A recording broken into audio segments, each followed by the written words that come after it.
Hello, ladies and gentlemen, boys and girls, college football fans across the nation and around the world, especially around the greater Midwest. This is Tim May with the Tim May Podcast. The reason I said that about the Midwest is my co-pilot this week. He doesn't even know he's a co-pilot yet. He's never flown on this airplane. I hope he knows which buttons to push. But Patrick Engel from blueandgold.com, part of the on3.com empire. Welcome to the Tim May Podcast for the first time. Thanks for having me, Tim. I'm excited. And by the way, ladies and gentlemen, blue and gold, that's short for Notre Dame, or is it the Notre Dame? Which is it, Patrick? Yeah, I don't think Notre Dame is going to be filing that. Notre Dame. Yeah. No, that's you can say it's stupid. That's okay. You can say it's stupid. I'm saying it's stupid. I've been trying to put that on my Twitter timeline at least once a day. Just to see what happens. But I digress, man. The reason I got you on, I explained it before we started here. Boy, this Ohio State Notre Dame have played so few times, in history. But Notre Dame's had a hard time catching up to Ohio State the last many times they've played in history. But this one is shaping up the season opener for 2022. Every day it seems like there's something new being stirred into this pot here, this bouillabaisse that's going to be this renewal of what should have been a yearly rivalry, but it's just comes and goes. We all know it started in 1935 and 36 when Notre Dame swept the game at Ohio Stadium and at Notre Dame Stadium. And I think since then, for the most part, Ohio State's kind of held its way in the on-again, off-again situation. But now all of a sudden, here's Marcus Freeman, a guy I've known since he was 17 years old, a fellow that played football at Ohio State, was a linebacker of great repute. Suddenly he's the head coach at Notre Dame. And man, this battle has been joined. This does have a little bit of a different feel to it, doesn't it, Patrick? Yeah, especially after, getting some interesting June fodder with Marcus Freeman last week. I'm sure it got some folks up in arms around Columbus and everything. But hey, if nothing else, it's more juice for a game that, certainly doesn't lack it on its own. But, the more you can add to the suspense, the hype, the excitement, whatever it might be, the better for, what's probably one of the. Yeah, this reminds me more of like NASCAR pit stops where they come in, they just got fuel about 10 laps ago, but they're trying to pack more fuel in there, and this needs no more fuel. But you're right. I mean, with Marcus, it was like, that's not what I said. Well, that's what I said, but it's not what I meant. Well, wait a minute, that's what I meant, but that's not what I really meant. It was kind of an interesting situation because clearly, we've been through this before with other people. And same way when a guy leaves Ohio State, you got Al Washington Jr. sitting up there, at Notre Dame. I mean, you're now selling Notre Dame, just like when you show up at Ohio State, you've been an assistant coach like Al Washington Jr., for example, was at Michigan. He was then selling Ohio State. So, it is what it is in that regard, right?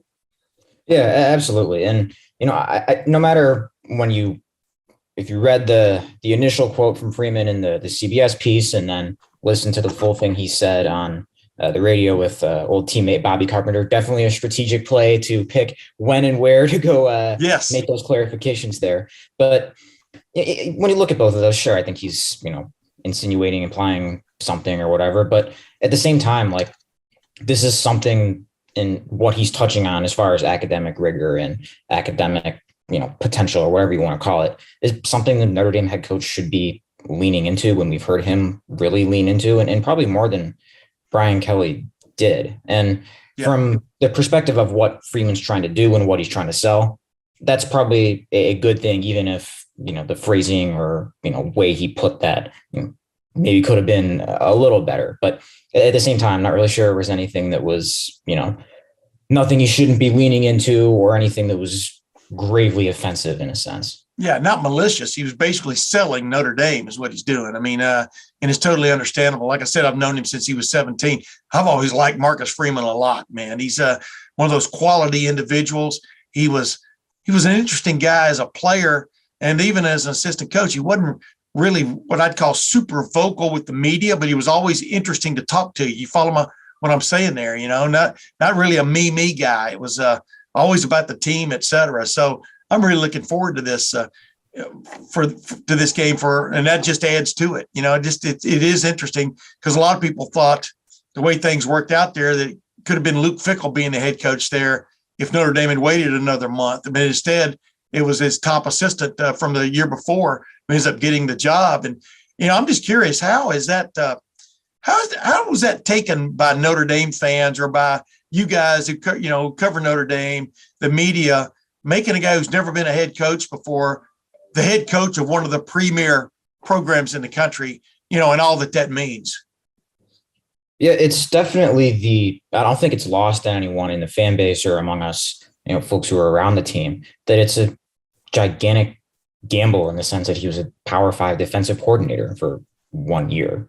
And well, I guess if you want to count co-DC at Purdue for a year, you can, but that wasn't exactly anything that I don't think he's going to be highlighting on his resume that year. That were not particularly good. But I think there's a sense of it's this among the fans too, and among us beat writer folks, that sure, it's a risk, but it's a bigger risk not to do it because of what he was able to show you in a year here. And even back in the previous 10 years at that point as a coach before he got hired as DC here, of how he relates to guys, how he can get the most out of guys, what he can do recruiting wise to elevate this, is continue trying to reach the summit that, the Alabamas and the Georgias and Ohio States keep raising.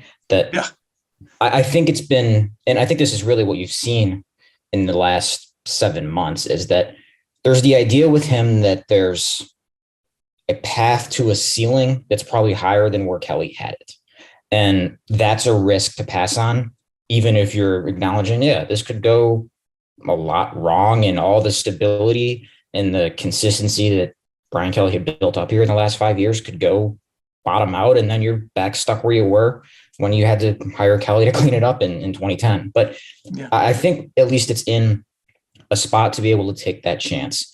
And given how Freeman has understood the place and kind of gotten what to sell, like we actually touched about, he's selling Notre Dame there. And part of that is leaning into the academics as a positive instead of a hindrance. So I think when you look at all of that, between how he's grasped the place in a pretty short amount of time from being an outsider, like not someone who grew up here or went here or coached here before, and then the ability to show that there's a path forward, a higher level to go to in recruiting, that they've been able to at least seemingly be on the right track toward in building this 2023 class. I think that's the upside that you were looking to find when you hired Freeman. And obviously we have no idea how it's going to go on the field. He can't win a game in April or May, but so far I think as cliche as the honeymoon phase and excitement can be, and contrived or whatever, I think there's been some validation as much as there can be in this time among the fans of this. I agree. Move. Second half of that game with Oklahoma State notwithstanding, right? Exactly. And I think people are willing to look past, or maybe not look past, but acknowledge some of the general situation with that, even if it's something a reminder that he's still a first-time head coach. I'm not sure he had his full staff in place at that point either, right? That's all kinds of things there. But I wanted to touch with you. In that regard, it's interesting because I've been around for a long time. Tom Clements still haunts my dreams because I grew up an Alabama fan, moved to Texas when I was 11, but moved up here in 1976 to go to the Ohio State University. I wonder if I get any money for that. Careful for copyright infringement here. Seriously, if you say the Ohio State University, you're promoting I should get some NIL money from that, the way I'm looking at it. So I'm going to look into that after we're done, Patrick.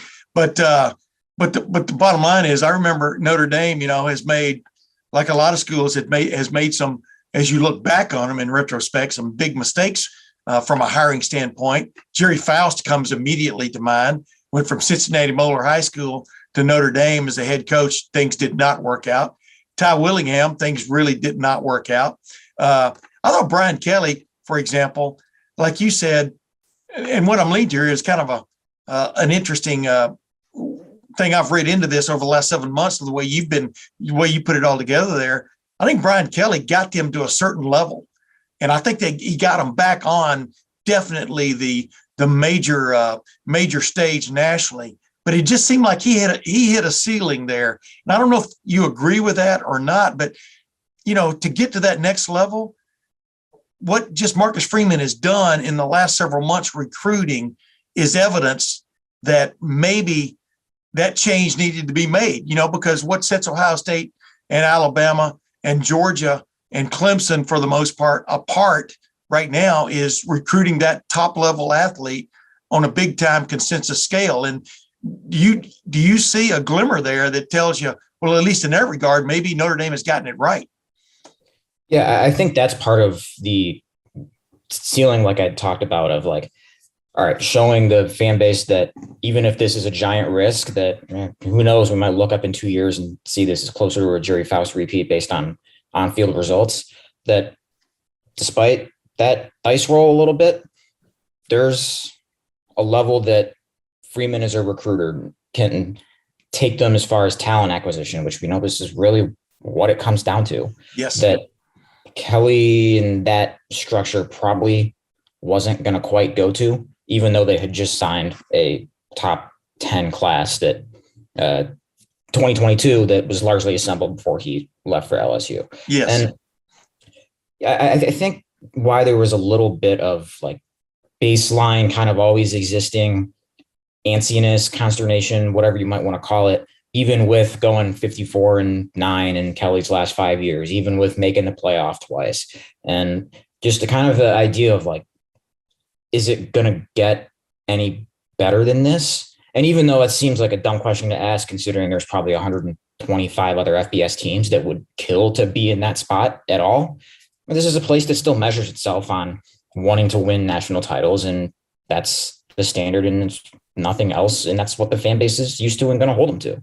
And I don't, even if it's been, since 1988, since they last won one, I think that's still the measure of what it's going to be. And I think just the kind of slow acknowledgement that maybe that wasn't really gonna, like, there wasn't really anything to cling to, even in those really strong 5 years, that it could get up to that kind of summit. And that I think Freeman's given them a couple of things of at least hope of like this class that right now is number 2 was number 1 until Ohio State just rolled in 3 top 50 receivers in the class and passed them there. But in then 2024, early on, number 1 in the on-3 team rankings. Like, yeah, that's the kind of talent acquisition that I think they've been really wanting to see. And that even if, recruiting had taken a little bit better of a step in the last couple of years under Kelly, probably wasn't going to be at that height in any kind of consistent manner as far as top 5 classes more often than not. And yeah, that's been the biggest win of the honeymoon first off season. And really that was the biggest thing he could win at, is proving like right away before he even coaches a game, he can take this recruiting thing to a higher level as far as and get just more depth of elite, higher end, top 100 talent in here. And I think he's been able to do that. Dude, it's got to give Notre Dame fans, though, a great feeling to know that right now Notre Dame's rated ahead of LSU in recruiting, doesn't it? And that's why yes. Brian Kelly went to LSU's, because now he can get those real players, those few guys he was missing. I mean, you got to be, a lot of people got to be sitting up there and just laughing, right? Oh, the shade and freedom on the fan base in that regard, particularly, is, it could fuel a rocket ship. So yeah, we got a lot of fuel floating around here, man. You know what? And with the price of gasoline being what it is, you and I ought to jump right into that market, that commodities market. Hey, last couple of things before we move on. What's the biggest thing that Notre Dame that Marcus Freeman and his staff, which includes James Laurinaitis now as a graduate assistant? That's right. Yeah. Interesting there too. I mean, James, man, one of the great players ever played at Ohio State, just like Marcus. What is the biggest thing they've got to get done before September the 3rd from just a football team standpoint to be basically to have a shot in Ohio Stadium? Yeah, it really comes down to what does the offense with quarterback Tyler Buckner look like in fall camp, and can it inspire some kind of feeling of this can be an explosive unit that can at least hang with and put some kind of game pressure on Ohio State or really any team. Like, it's even, I'd be saying the same thing if they were opening up with USC instead of closing with USC.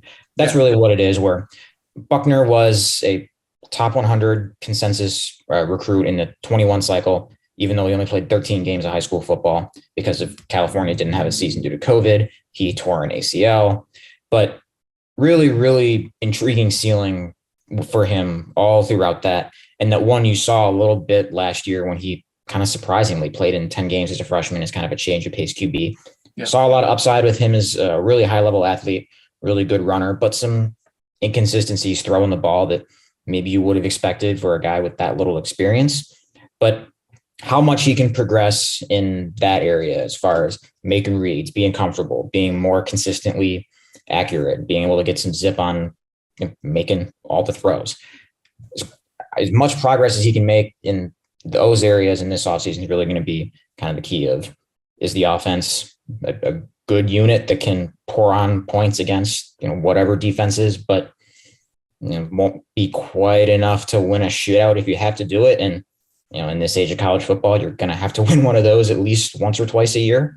So that's really it. And I think spring practice was a good sign that he's getting or progressing toward an area where he can be a pretty reliable quarterback that helps a team win, where it's not, winning because he just moves him down the field or winning in spite of him or anything like that, but he's making it happen. And you saw a lot more consistency as a passer, a lot more comfort in the offense, just kind of letting things come to him. So we'll see how he continues to build off of that in the fall, but you want to see kind of a consistent, as linear as you can reasonably expect path from him from, raw, intriguing kind of change of pace QB to legitimate starter who can pilot a good offense and score some points when you need to and be able to win a shootout. When you have the ball, go score touchdowns. That's the key anymore to really be competitive big time at the top level of major college football. The defense is so hamstrung in a lot of ways. And the guys who still can't hang on to that ball control kind of mentality, even though they are spreading the field and stuff, they're going to become dinosaurs pretty quick. Marcus Freeman, I don't think, is a dinosaur. And like you said, I think he's got his staff in place now. We'll see what happens there. I want to get your take on this, though, like you just pointed out a while ago. The thing that stands out to me about Notre Dame is more and more Notre Dame and Ohio State are recruiting the same guys, and that just shows that, and it hadn't always been that way. Maybe the occasional guy, but they're not rubbing elbows; they're throwing elbows, right? From a recruiting standpoint, you can see that from where you are, right? Absolutely, and that's another thing that I think is kind of given the fan base a little bit more energy there and kind of helped them buy into that recruiting ceiling, where it's not like, oh yeah, okay, Ohio State offered a kid. Well, all right, not nice knowing you, or you just don't have any expectation of beating them out. It's one where they can at least land a couple of haymakers, even though they would have loved to have gotten Carnell Tate, who just committed to Ohio State, and I don't really think it had been trending well for Notre Dame for a little while there. But even in this 23 class alone, Brennan Vernon, a guy that Ohio State was pursuing last year from Ohio, who committed to Notre Dame there. I know he's not exactly top of board at receiver considering the four guys they have in the class, but Rico Flores in this class, another top 150 guy out of California, who's slated to visit Ohio State. And there's at least enough interest there, and that's probably, I think, a good sign for Notre Dame that you're targeting that kid, and right now seem like the favorite to get him when he announces that next month, I should say. Yeah. So the more you see those kind of battles of Ohio State on the offer sheet or Alabama on the offer sheet or Georgia and ones they're winning, I think that's a good thing. Yeah, absolutely. But it also piques this rivalry, man. Like I said, this on again, long off again, on again rivalry is picked up steam in that regard. From your vantage point, you're sitting out there, you keep up with a lot of stuff and contribute greatly to the on3.com cause, from your blueandgold.com spot. But just what's your take on Ohio State right now? What if you had to summarize what Ohio State is all about, from a recruiting standpoint and just from a powerhouse standpoint, how would you explain it to people? Yeah, from my outsiders, but college football reporter's perspective, it just seems like this has been the place that's cultivated like the most competitive, talent rich kind of situation as you'll find anywhere, where it's like there's no off days, no anything, where every kid that walks in there is competing with 10 other top 100 recruits, or if you have one bad game, you're kind of sweating it because the fans will be clamoring for the next 5-star who's a freshman or who wants to get the chance there. So that kind of, when you can create that kind of situation where you're lining up those guys who are coming in just to want to get a chance to be part of that, I think that's a pretty enviable situation to have there, because they see the pro track record development and the contending for national titles every year. And I imagine some of the speed bumps they've hit on defense the last couple of years have been kind of sore spots for the fan base. But, like I mentioned, Notre Dame's 5-year run would be great for 125 other teams would like that. I think maybe 128 would like to be where Ohio State is. And ultimately, I think they're one of the 3 or 4 teams you kind of look at and say, like, all right, these are the ones that are just kind of continually raising the summit of where you kind of have to get if you want to join that group and try to win a title or legitimately compete for it, instead of just going to the playoff and, hey, nice to see you. And, you're out of there in the semis with a 20-point loss.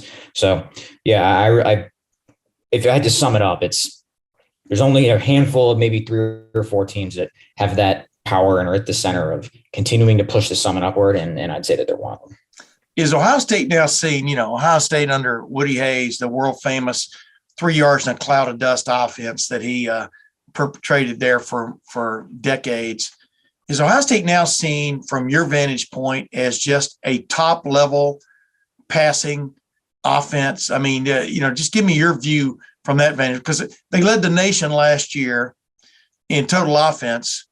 And yet I thought we're average running the ball, below average running the ball against maybe a couple of the really good defenses they face. I think anybody can look at statistics and see that. But is it seen as just like this aerial circus? What's the perception?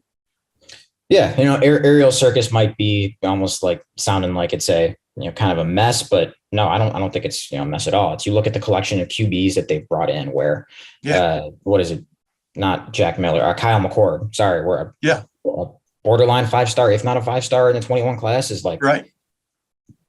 An afterthought now, because you think of going Stroud for another year, and then all right, they've already got Raiola, and that's kind of the next big thing where it's all right. It's a pretty nice luxury to have a borderline 5-star QB that's just like doesn't even get that much excitement because of who's there now and who's coming in after him. Yeah. But and then you look at the collection of receivers that they've had, and I know Utah was down a bunch of defensive backs and kind of struggling through that Rose Bowl, but look, anybody who can put up 347 yards like Jackson Smith and Jigba did, like, that's not a fluke as far as talent. And that doesn't happen if you're not doing a lot of things right as far as passing offense, passing design, being able just to get your best players the ball consistently. I think they've been pretty adept at being able to do that over the years. So yeah, absolutely. I mean, you look at kind of Oklahoma under Lincoln Riley, so now USC under Lincoln Riley, and Ohio State under Ryan Day and Kevin Wilson, is like, these are the kind of premier offensive operations here, especially right? passing offense operations. And it's just like, you don't really ever have a chance to think, oh yeah, we're going to hold them to 10 points. It's all right. Maybe we keep them under 30 and let's hope we score 35. Yeah. I said last year, if you get to 35, you've got a shot at beating Ohio State. That was last year. Now I'm not sure. I think this offense could be much better, because I think the running game is going to be much better, which is going to be interesting. But like you mentioned, Kevin Wilson, former head coach at Indiana, before that, the offensive coordinator at Oklahoma, but all these minds, Brian Hartline, what is the perception of Brian Hartline, the wide receiver coach out there now? And, he's now the part and parcel of the passing game too, in terms of his design. But he's a guy that's turned down a lot of offers to go a lot of other places, including back to the NFL as a coach and stuff. But is the proof's in the pudding, right? With the guys have just announced. 100%. I think it's kind of hard to look at anybody else right now as the best to currently be coaching receivers in college football and being able to recruit them this week being kind of proof in the pudding right there. So and that's not really a surprise that he's been pretty selective about where he wants that next move to be, because the more he keeps this up, the more you think of, the higher next step you can take is, and that, there's not going to be too many of those next steps that are unattainable for him. The more he keeps staying here, keeps developing guys, and keeps having a strong hand in, probably the best receiver situation of the last 2-3 years, that's something that you don't really think is going to stop. So from a Notre Dame fan standpoint in particular, in the interactions you had with the fan base on the message boards and everything, like, I think they're particularly envious of it just because of how that position has been kind of a problem area, weak spot at times for Notre Dame, where right now they have 8 scholarship receivers after signing just one last year. And one of those guys is a walk-on last year that got a scholarship as a graduate, and still kind of a spot that gives you some concern this year. And especially when you have to play Ohio State and USC and presumably keep up with both of those teams. So yeah, I know Notre Dame fans in particular are very, very envious of what Brian Hartline has going with Ohio State's receiver room right now. Hey, let's think, Patrick. I get this question all the time, so I'm going to ask you. Even got this question on the radio a little while ago when I was doing a little radio hit with somebody. Is this a bigger game for Ohio State or Notre Dame? A more important game for Ohio State or Notre Dame on September the 3rd? I hate that kind of question because it's obviously huge for both. Ohio State, I think, is perceived. I'm going to kind of give you part of your answer. You may not agree with me. Ohio State is kind of perceived as being, I think, a little bit ahead of the game in terms of its offense, in terms of the changes it's made with Jim Knowles on the defensive side. Reminds me of 2019 when Jeff Hafley came in from the San Francisco 49ers and like that changed the defense. You just get the sense that there's a lot of talent there. It just needed a new direction and stuff. Meanwhile, Notre Dame clearly has made a coaching change because their one guy left, but clearly Marcus Freeman's a first-year head coach. There will always be learning pains no matter how you put it all together and stuff. And like we pointed out, Notre Dame is still maybe in a little bit of flux offensively into how good it's going to be, in its under the new regime and with basically a new full-time starting quarterback. But just so answer that question. I mean, is there a right answer that it's more important for one team than it is the other? I don't know if there's a right answer or even a clear answer. Yeah, there isn't, by the way. Yeah, right. It is actually a really good question just because of the stakes are meaningful for both of them. Where Ohio State, it's like if you come and they're able to handle this and especially do it with some kind of convincing manner, like I think that's a pretty good early statement that like this is one of those teams that actually can get back to the 2014 heights instead of, whatever it's been since then. If it's a run game that doesn't quite function, a defense that kind of springs too many leaks, like those kind of obstacles and whatever else it might have been in between there that stopped them short of that, either in the playoff or in a random game against a Big Ten West team. Like if you're able to see the strides that Jim Knowles can make on defense, which I'm a buyer and based on what he was able to do at Oklahoma State and having seen what Oklahoma State did last year before the Fiesta Bowl, and then the collection of offensive skill position talent that they have that's just bordering on unguardable. Like that all sounds like a good mix, but to see it against a team that's going to be in the preseason top 10, maybe the top 5, like I think that'd be quite a statement of like, yeah, there's not a glaring weakness per se, or at least as big of a weakness like a run game was last year in 2018, I think it was. Yeah. Or a defense was in 2020 or even parts of last year. But for Notre Dame, like I don't know that it's one of those things where this game has to be a referendum on what Freeman is going to be, or even what Tyler Buckner is going to be, or even what the secondary that is kind of a problem spot last year, which not exactly what you want to have going into an opener against Ohio State. Is that going to, like, you can have a good secondary that gets toasted by Ohio State's receivers. Like it just happens. Like Utah was good last year until they ran into that and lost some corners to attrition and whatnot. But yeah, I think the bigger thing for Notre Dame in that is